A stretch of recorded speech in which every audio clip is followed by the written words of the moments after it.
आजको यात्राले मलाई ल्याएको छ काठमाडौँ उपत्यकाको पुरानो बस्ती साँखुमा रहेको ऐतिहासिक बज्रयगिनी मन्दिरसम्म।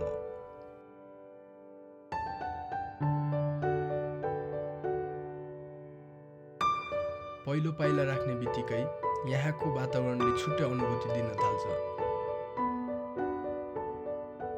पुराना ढुङ्गाका मूर्तिहरू, शान्त ढुङ्गे धाराहरू, घन्टीको मधुर आवाज र वरिपरिको हरियाली। समय यहाँ अलि बिस्तारै बगे जस्तो लाग्छ।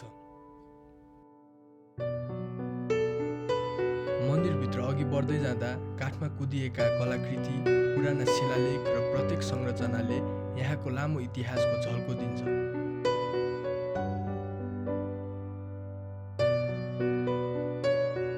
इतिहासका अनुसार बज्रयगिनी मन्दिरको सुरुवात लिच्छवी कालसँग जोडिन्छ भने मल्ल राजाहरूको समयमा यसको विस्तार र संरक्षण भएको मानिन्छ। त्यसैले यो मन्दिर धार्मिक आस्थासँगै नेपालको कला र वास्तुकलाको पनि महत्त्वपूर्ण सम्पदा हो। स्थानीय किंवदन्ती अनुसार यही स्थानमा देवी बज्रयगिनीको दिव्य शक्ति प्रकट भएको विश्वास गरिन्छ।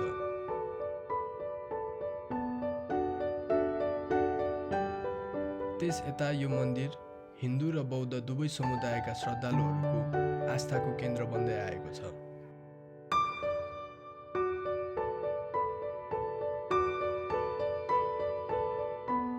यता भक्तजन दर्शनमा व्यस्त छन्, उता बाँदरहरू आफ्नै लयमा रमाइरहेका छन्।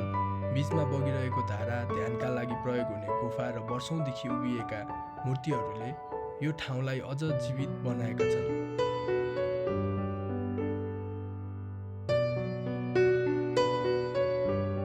यहाँको हरेक ढुङ्गा, हरेक कला कुदाई र हरेक शिलालेखले कुनै न कुनै कथा बोकेको महसुस हुन्छ।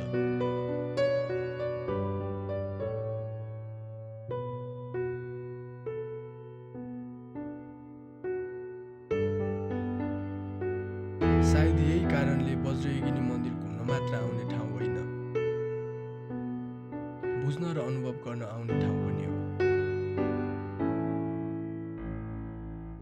आजको यात्राले मलाई एउटा कुरा सिकायो, कहिलेकाहीँ इतिहास किताबमा मात्र भेटिँदैन, इतिहास यस्ता ठाउँहरूमा अझै सास फेरिरहेको हुन्छ।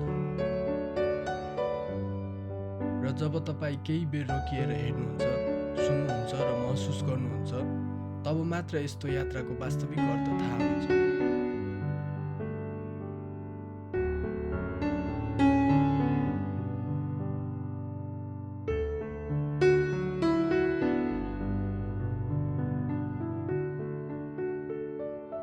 यात्रा यहाँ टुङ्गिन्छ, तर हाम्रो खोज अझै बाँकी छ। यस्तै नयाँ ठाउँ, इतिहास र संस्कृतिका रोचक यात्रामा सँगै रहन भिडियो हेर्दै गर्नुहोला। फेरि अर्को यात्रामा भेटौँला। धन्यवाद।